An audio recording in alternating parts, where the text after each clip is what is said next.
அனைவருக்கும் வணக்கம் மக்களே, வணக்கம். சற்று முன் கிடைத்திருக்கக்கூடிய ஒரு மிக மிக முக்கியமான செய்தி ஒன்று வெளியாகியுள்ளது. சற்று முன் செந்தில் பாலாஜியின் வழக்கில் யமனாக மாறிய பென்ட்ரைவ், கைது செய்யப்பட்ட செந்தில் பாலாஜி, போலீஸ் குவிப்பு, இது மாதிரி செய்திகள் வெளியேறும் நிலையில்தான் தமிழகத்தில் பெரும் பரபரப்பை ஏற்படுத்தியிருக்கு. இதை பற்றி தான் இந்த வீடியோவில் நாம் முழுமையாக பார்க்க போகிறோம். அதுக்கு முன்னாடி நம்ம சேனலுக்கு இப்போ தான் முதல் முறையாக வந்திருக்கீங்க அப்படின்னா மறக்காமல் நம்மளுடைய சேனலை சப்ஸ்கிரைப் பண்ணி சப்போர்ட் பண்ணுங்கள். வாங்க வீடியோக்குள்ளே போகலாம். பார்த்தீங்கன்னா செந்தில் பாலாஜி அவர்கள் ஒரு 2 நாட்களுக்கு முன்பு ரிலீஸ் ஆனார் இல்லையா. அவருக்கு ஜாமீன் நீதிமன்றம் வழங்கியிருந்தாங்க.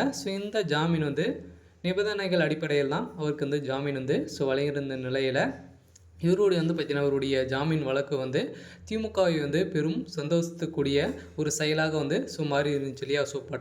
பட்டாசு வெடிச்சிட்டும் தொண்டர்கள் ஆர்ப்பாட்டங்கள் செஞ்சுருந்தாங்க. இதன் அடிப்படையில் பார்த்தீங்கன்னா செந்தில் பாலாஜி அவர்களுக்கு ஜாமீன் தான் கொடுத்துருக்கு. அவருக்கு பார்த்தீங்கன்னா இன்னும் தீர்ப்பு வழங்கலை அப்படின்னு தான் எல்லாருக்குமே தெரியும் இல்லையா. இருந்தாலும் திமுகவை பார்த்தீங்கன்னா பெரும் சந்தோஷத்தில் இருந்து வருகின்ற நிலையில் செந்தில் பாலாஜியுடைய வழக்கில் பார்த்தீங்கன்னா ஒரு ரகசிய பென்ட்ரைவ் சிக்கிருந்துச்சு இல்லையா. அந்த பென்ட்ரைவில் இருக்கக்கூடிய அனைத்து எவிடன்ஸுகளும் பார்த்தீங்கன்னா நிரூபணமாயிருக்கு. இதன் அடிப்படையில் தான் பார்த்தீங்கன்னா அவருக்கு அதிரடியாக கைது செய்யப்படுறதுக்கான அனைத்து வாய்ப்புகளும் பார்த்தீங்கன்னா அதிரடியாக அமலாக்கத்துறைக்கு உத்தரவு போட்டிருக்க நிலையில் பெரும் பரபரப்பை ஏற்படுத்தியிருக்கு. ஏற்கனவே பார்த்தீங்கன்னா அண்ணாமலை அவர்களே பார்த்தீங்கன்னா காட்டு தீயாய் ஒரு வீடியோ வெளியிட்டிருந்த நிலையில் அந்த சம்பவம் பெரும் பரபரப்பை ஆக்கி வருது இல்லையா.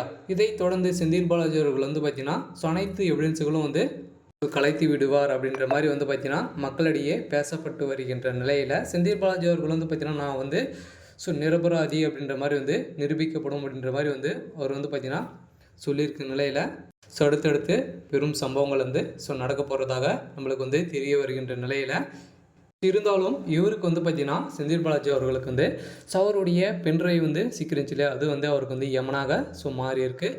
இதன் அடிப்படையில் செந்தில் பாலாஜி அவர்கள் இன்னும் பார்த்தீங்கன்னா 2 நாட்களில் கைது செய்யப்படுவார் அப்படின்ற மாதிரி பார்த்தீங்கன்னா செய்திகள் வெளியாகி வருகின்ற நிலையில் பெரும் பரபரப்பை ஏற்படுத்தியிருக்கு. இதன் அடிப்படையில் பார்த்தீங்கன்னா திமுகவுடைய அமைச்சர்களும் இதுக்கு எதிர்ப்புகள் தெரிவிச்சிட்டு வராங்க இல்லையா.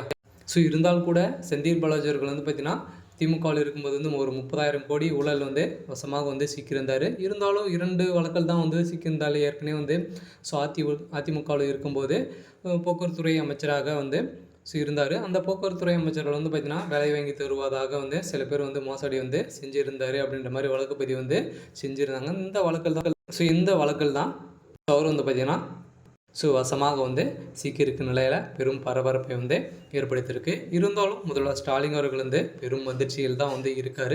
எந்த டைம்லனாலும் பார்த்தீங்கன்னா குண்டுகட்டாக செந்தில் பாலாஜி தூக்கத்துக்கான அனைத்து வாய்ப்புகள் இருக்குது. இருந்தாலும் என்ன நடக்க போகுது அப்படின்றத நாம் வெயிட் பண்ணி பார்க்கலாம். இது மாதிரி அரசியல் சார்ந்த நிகழ்வுகளை தெரிஞ்சுக்கணும் அப்படின்னா மறக்காமல் நம்முடைய சேனலை சப்ஸ்கிரைப் பண்ணிக்கோங்க. தேங்க்யூ.